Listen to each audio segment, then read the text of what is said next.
Talika felt a terrible weight pressing down on her shoulders, rendering her unable to move. The bard looked upon the troop of soldiers and noticed some of their weapons and armour still bore dried blood spatters. Fear petrified the woman, and she fretted over doing anything to provoke the versatile veterans. "Potor," Talika called out to her friend with some urgency. The gnome continued to urinate upon the shrubbery in front of him, while slowly rousing from his half-slumber. "I'll be with you in 2 shakes of a dog's tail," Potor stated before yawning loudly. Talika pressed her hands together, attempting to present a calm facade to the strangers.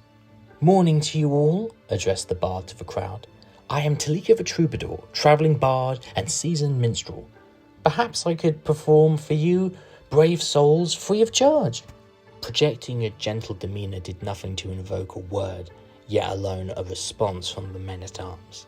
Talika continued to wait for a reply, yet was only met with a continuing silence from her battle-worn crowd. A sudden creaking from the front door brought the performer a massive wave of relief. Ostagar, Belinda, Malin and Jock exited the cottage and came outside. As the company stood in the garden, all but one of them looked upon the soldiers with great concern. "That's not good," Malin muttered under her breath. Potor finally finished his deed and put away his manhood before turning about. Seeing everyone on the other side, he grinned. "I've never had an audience while I performed the deed. Well, at least in this regard."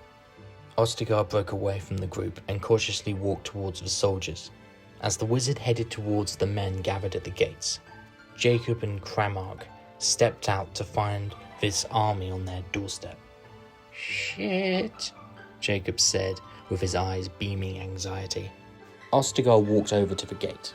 As the spellcaster drew closer, a member of the soldiers congregated at the roadside went to meet him.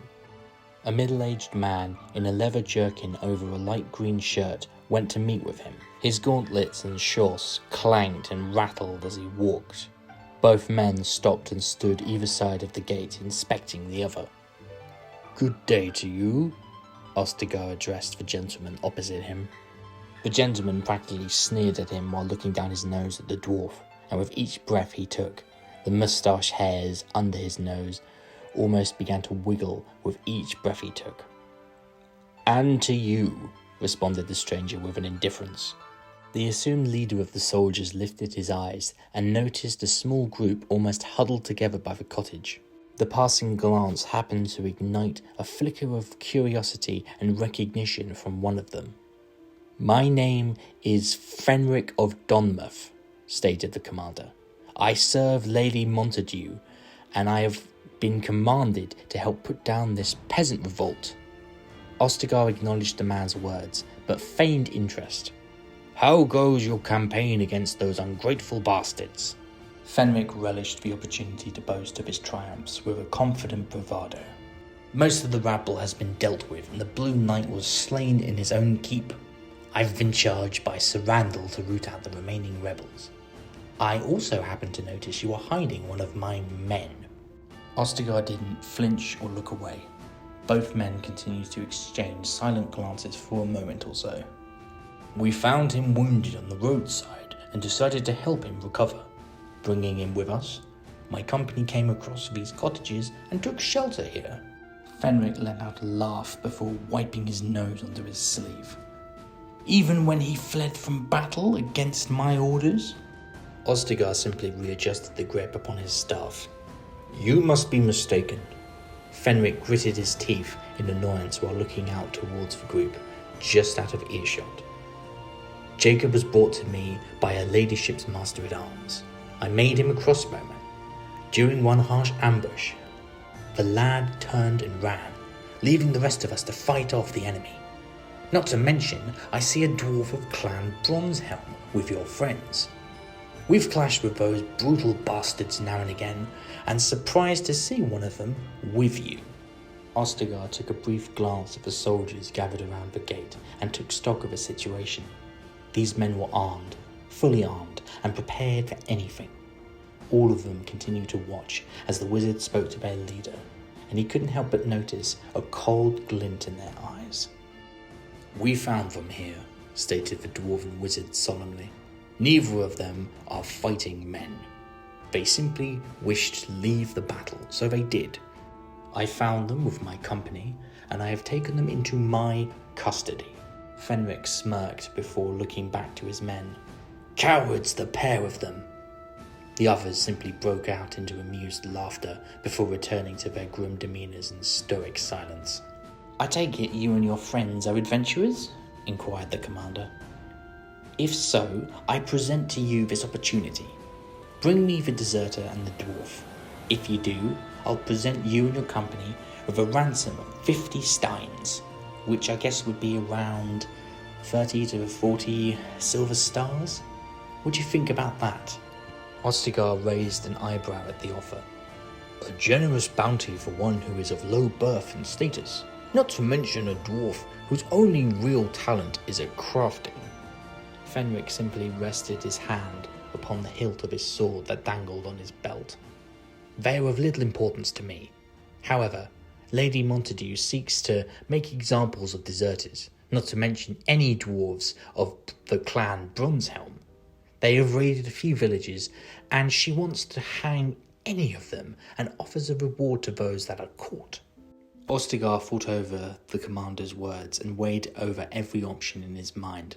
Throughout all of it, he did not break eye contact. I will have to speak to the others, the wizard responded in a monotone voice. Fenric tutted humorously. Don't take too long, otherwise I'll send my lads over there.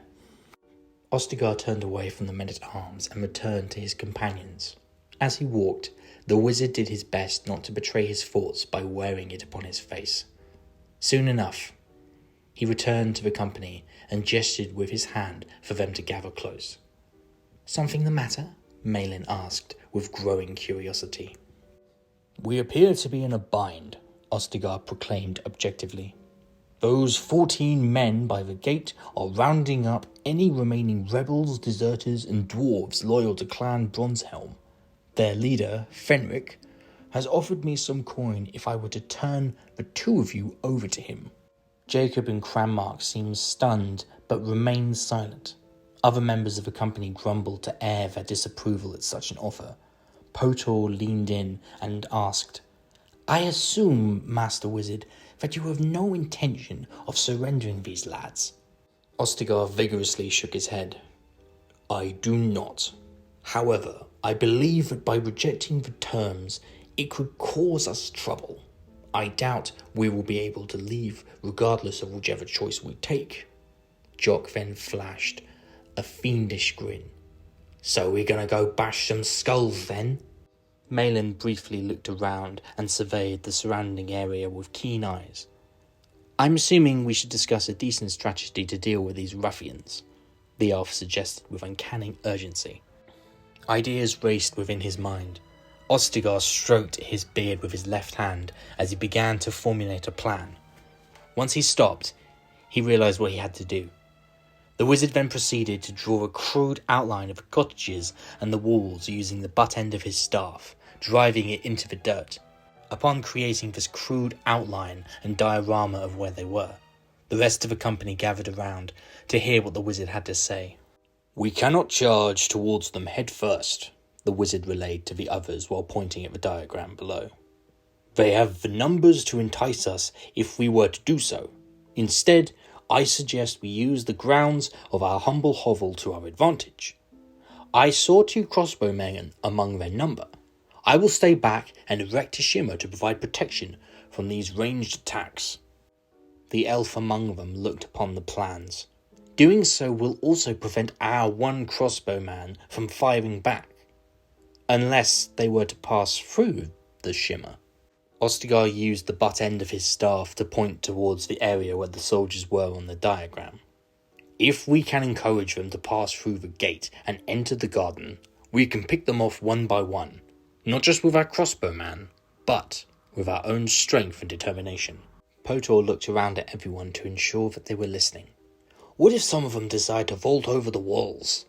Once they realise they can't pick us off with ease, they will do everything in their power to storm the courtyard.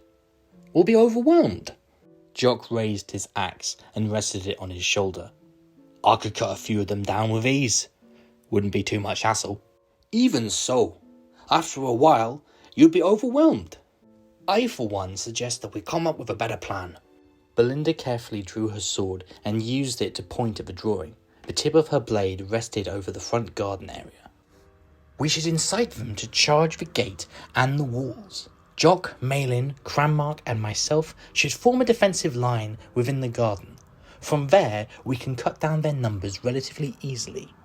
With a restored enthusiasm, Ostigard took one last glance at his companions and newfound friends. Prepare yourself, the dwarf advised everyone with a restrained voice. The orange wizard looked back towards the group of soldiers as they stood waiting for a response. Fenric, Ostigard called out. Here is my reply to your offer. Stick it up your arse. The commander couldn't help but smirk upon hearing the words of these vagabonds. Fenric drew his sword and the blade hissed as it was pulled from its scabbard. You heard the dwarf, the commander spoke to his men. Company, bring me their heads. The wild company watched as the soldiers began to ready their weapons. Ostigard proceeded to wrap both hands around his staff with a firm grip. Silence fell upon the group as everyone else prepared themselves for the battle ahead. Belinda, Malin and Jock took their agreed positions while the others fell back. Cranmark took a few deep breaths before heading over to join the others at the front. Jock looked over his shoulder back towards the dwarf. I know you ain't much of a fighter, but good luck to you. Both sides watched the other carefully. As the two crossbowmen prepared their weapon, Ostigard raised his staff with both hands before slamming the bottom of it down onto the ground. Descending from above came a transparent veil which landed between the company and the soldiers. Ostigard then tilted the head of his staff towards the barrier, with ripples of light projecting outward. Fenric noticed the translucent barrier immediately. He raised his sword to jab at it, and thrust the tip of it towards the veil. Attempting to cut through it, he felt brutal forces pushing him back, as if he were charging into the ocean. Slowly reducing his speed, he watched as the tip of his blade sliced through the veil, as if it were a knife going through butter. Crossbowmen, commanded Fenric. Lower your weapons. All men, charge through, carefully. The soldiers spread out while the crossbowmen lowered their weapons. The rest of them carefully pushed through the barrier with ease. Some climbed over the walls, while most barged through the gate. The human, the elf and the orc all raised their weapons. Most of the soldiers formed a semicircle in efforts to corner the company, with a fierce look about them. Jock set his sights on the first soldier that snarled at him. Malin twirled her swords. Belinda simply stood ready for anything. Coming through, Cranmark addressed the trio as he joined them. Potor ran over to stand behind the four on the front line, but in front of those remaining at the rear. Go give it to 'em, the gnome instructed the four warriors with pride. Right then, Jock bellowed. Who fucking wants it? Without warning, 6 or so soldiers charged towards them with weapons raised. One of them, armed with an axe, headed towards the orc. Before he could even swing his weapon, Jock bashed into him with his shield with all of his strength. Stunning his opponent, he took the advantage and swung his axe and aimed for the man's throat.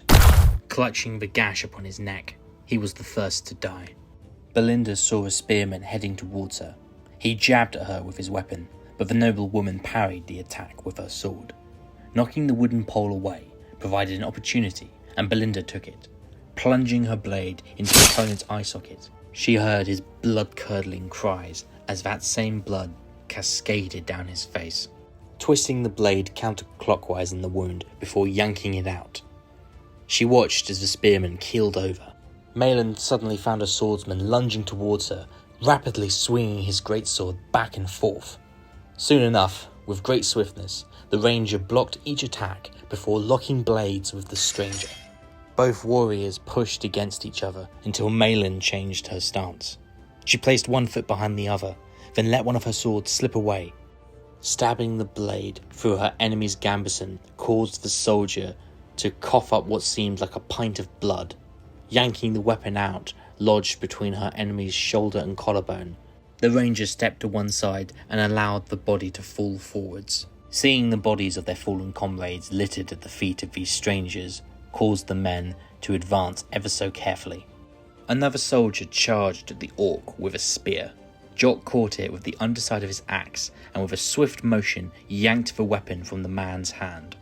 Bringing down his axe onto the soldier's forehead, sliced through flesh and bone. His whole head split in half before his body fell to the ground. Jock practically leapt towards the next man, swinging his axe frantically at his shield. Once, twice, and then upon the third time, cut through it and carved directly into his chest. During the midst of battle, the rest of the company stood around Ostagar, guarding him as if he were royalty. Potor reached into his jacket and pulled out a small knife. "Here goes nothing." The gnome then charged headfirst into the fray. Ostagar lifted his head and watched the chaotic battle unfold right in front of him. Swords, axes, hammers, and spears clashed against one another. Keen to support his friends, Ostagar ceased his chanting and charged headfirst with his staff firmly gripped in his hands. Talika was unwilling to sit back and watch, while most of her friends battled for their lives. The bard soon came in, swinging her lute like a club. As the battle raged around them, not a single person focused on the barrier and how it dissipated. In the heat of battle, everyone was focused on everyone else, keeping their eyes open and their weapon close. Ostagar looked towards the gate and he saw Fenric on the other side, his 2 crossbowmen either side with one more man beside him. He raised his sword and shouted, "Ready, crossbowmen!" Jock dropped the shield in his hand, and once it was empty, he used it to grab the closest man to him. With one firm grip around the soldier's neck, he lifted him up in the air with all of his strength and flung him over the gate. The surprise landing of this man-at-arms surprised both crossbowmen. This moment of opportunity presented itself to Ostagar, summoning every ounce of magical power that he had left. The wizard projected pure energy towards the soldiers. The direct discharge struck both remaining crossbowmen, rendering them unconscious. The soldiers who still clung to life and who were uninjured from the fighting stopped the moment they smelt charred flesh from their fallen comrades. Terrified by this display of arcane might, the remaining soldiers were quick to lower their weapons out of fear of death. Those in the company were quick to gather their thoughts and catch their breath, while Ostagar simply seemed pleased with himself. The wise wizard looked over to the commander of the remaining soldiers. "Now, Fenric, I think we will be taking our leave. Unless, of course, you and your remaining men intend to stop us."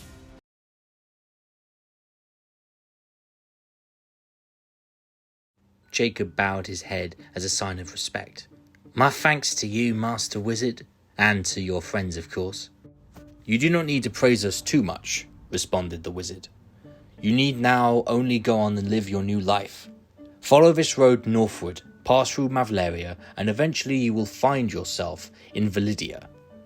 I wish you both the best of journeys." The human and the dwarf said their goodbyes and parted ways with the company. Both were eager to begin their journey and to start their new life in the Merchant Republic. The adventurers, now back in their own company, enjoyed a moment of solace. It was then that Ostagar noticed that Jock was staring out aimlessly towards the horizon.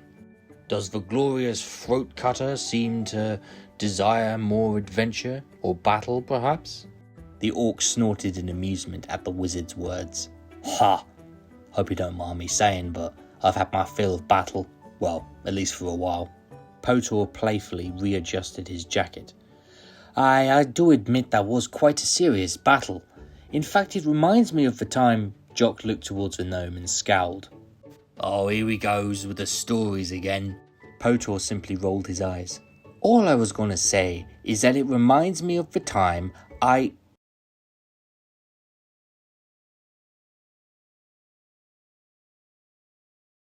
Hi everyone, I hope you've enjoyed this video.